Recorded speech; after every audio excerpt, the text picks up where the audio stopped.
Hey, so just went to the range, got done doing some shooting. It was a really beautiful day out today. Happy New Year, January 1st, 2020, new decade. Even number year, that's the most important thing because odd number years are crap. 2001, just saying. Anyways, so I took my AR out, which is a Bushmaster QRC, or whatever it's called. Did really well. I got my new angle grip on there. It was fairly comfortable shooting, just shooting from like a a bench rest. So this number here wasn't bad. I find like the best position for me to shoot this in is like one click out for the stock, because you're kind of like hunched over and into it and everything. So that worked out really well. Oh, got a new bad lever, so that's nice. I've had these before. I really like them. One hang-up I noticed, and it might be because of the buffer, sometimes when you go back on the last round, it would not hold open. It would be closed. So that was kind of weird because on my Smith & Wesson M&P Sport 2, I never had that issue. So that was kind of new to me, but I'm guessing it might be, I might need like an H1 buffer, a heavy buffer. Maybe they'll fix it. We'll find out. I'll probably order one in the not too distant future and see how it goes. Fired about 150 rounds through it, so not very much. But here is the target. Not too many of a day out or anything. That is about 120 rounds. And it did pretty good. That's from 100 yards away with just a red dot. I mean, it's on like setting 5, so it's not overpowering, and I can still make it out. This little, I think it's a Bushnell something or another that came with, but it's a pretty cool little red dot. I keep actually leaving the indicator on the turn on or off switch, and it hasn't drained yet, so pretty cool. Plus I have extra batteries in here, and I keep a couple extra batteries in my range bag, so I'm not too worried about that. Yeah, so not too bad. This is a 1-in-8 twist barrel. Like I said in my other video, it's got like a medium contour barrel up to about where your gas block is, and then it tapers down to almost like a pencil barrel. But it's surprisingly accurate. That's 100 yards away. It's good enough for a government job. I'd say that's combat accurate or whatever. Looks good. My other one, my last mag, which is green tips I used on this, it was all to the right. I think that was something to do with me and maybe my position, not being comfortable or whatever, but still 100 yards away. I mean, it'll do the job right, but it's like all over here. So, a couple here. So it's kind of weird. I don't know. I think it's more me than anything, so. Because this was like 2 minutes right before. Nothing changed. I didn't take off the red dot or anything else differently.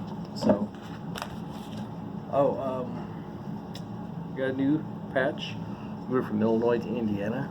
I love Indiana. It's great. Very gun-friendly state. If you're looking for a gun-friendly state, I highly recommend coming to Indiana. Got a new backpack. It's a 3-day pack. I got on Amazon for like $49 or something like that.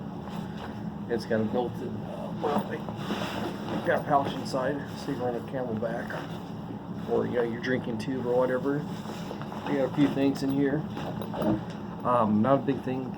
I'm not a big believer in a bug-out bag, but more of a get-home bag. Like an hour or two away from where we live, Such has really good information on this. And I kind of based off that, I'm starting to get mine together. I still have more work to do, but I'd highly recommend a getting home bag. It's much more likely you stay at your home, you already know the area and everything. Unless you have some money, you can have a cabin somewhere, and that's a different story. For me, the little town I live in, there's actually a little stream outside. I'll show one of these days, and they have fresh water. There's a Culligan water right there, so that's where they get their water from. So I don't have to worry about that. I also have a Life Straw and the Sawyer mini filter in here, so I have plenty of access to water. Probably buy some power bars and like stuff like that, instant meals, Mountain House to throw in here. With it being winter time in the Midwest, I'm not doing multicam so much to be cool, but more of a practicality, as is my hat. But it's fall, winter, early spring. Everything's pretty drab. There's greens and tans and browns and that kind of thing.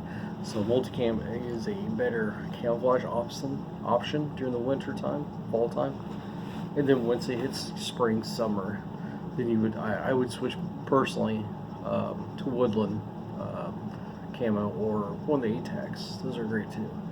But yeah, this is a great backpack for like $50, and it was even 50. It was like 45, something like that.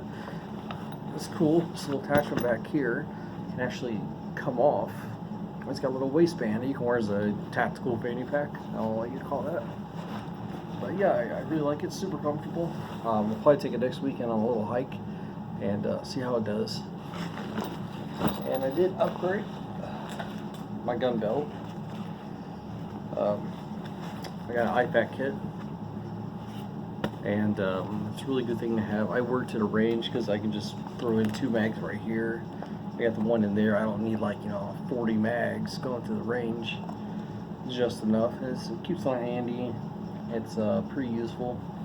But it's a good idea, I think, not only to carry a medical pack whenever you can, but to buy multiple of them. And especially being on the range, accidents can happen. So if you're on the scene, you are the first responder as an individual, so you can treat someone. So that's an excellent idea to have. I'd highly recommend that for your range bag. Super comfortable. I think this is a Condor or something like that. I got a dump pouch, so I can just throw mags in there when I'm done shooting or walking around or whatever. And I don't have to wear like the vest and all that. Though I want to one of these days, but as cool as Hoosiers are, it might be like, this guy's taking a little too far, maybe not. But rifle shot great. Got some new gear. Now when I zeroed in my rifle, I did it within 6 rounds. I've never been that lucky before. Usually it's taking me like half a mag and like 15 minutes or something like that. It seems ridiculous. It was only 4 clicks down and 1 click left, like right off the box. So that was awesome. That made zeroing a lot easier, a lot more fun. So I really enjoyed that. Again, it's a pretty good rifle. The Bushmaster, my first Bushmaster. It's not too bad. I did spray paint it with some olive drab. I got some Magpul grip and rail covers. That big green mostly because there's green in the fall and winter and everything, but I didn't want to multicam the whole thing. If anything else, I can order some tape that you put on guns, like in multicam or whatever, and it can come on or off, so you can wrap up your barrel and what else that have you on here if you need to. So that might not be a bad idea for investment. It's a tape that doesn't leave a residue behind. But I think it's better than just having just an all black rifle. Well, stylistically, but it's not really so much about that as it is breaking up a single color scheme, so it's not monochromatic. But really enjoyed it. Good rifle. I did shoot my pistol. I need to work on that. I am not good with a compact 9mm. I've always shot way more rifles than pistols, so pistols to me is still a new thing. Anyways, that wraps it up. Hope you guys have a happy rest of the new year. Hopefully nothing is too crazy. Hope everything settles down in Virginia to avoid the boogaloo. But everyone have a happy new year and play it safe. Bye.